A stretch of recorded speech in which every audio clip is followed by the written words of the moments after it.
कोई के बीता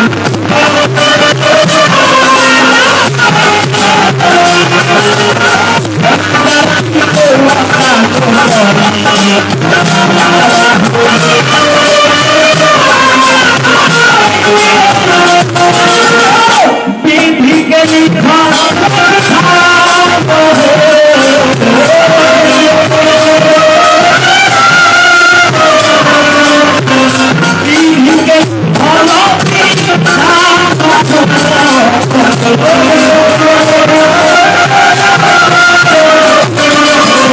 राजा रानी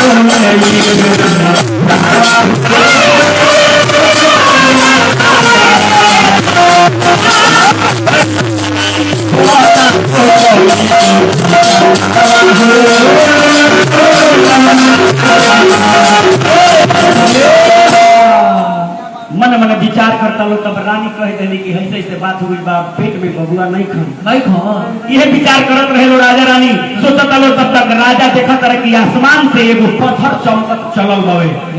अब वो पत्थर पर एगो देवी बैठल बड़ी सारी बात ओ देवी से बतौले कहली देवी की सुना हमार नाम छठी माई कहेला लोग लेकिन तार पुत्र जी नहीं है हमार व्रत करब तो एकरा खातिर नारियल एकरा खातिर सेव संतरा केला गन्ना जौना के ऊख कहल जाला अनेक प्रकार के फल ले आइब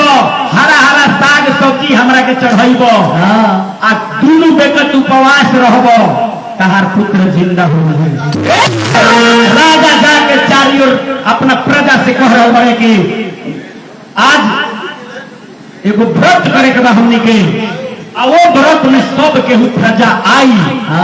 राजा व्रत के शुरू कर दिले उपवास भइलो एकरा पहले नहा धोआ के खाना खाए लो खाओ के जोन छठ होके के पहले कइलो एकरा बाद छठ के व्रत कइले राजा जब छठ के व्रत कइले ओही समय रानी के गर्भ में एगो अचानक तेज प्रकाश आई रानी हाथ धइली तो बुझाई धड़कन में चमक ओही समय रानी कहली कि राजा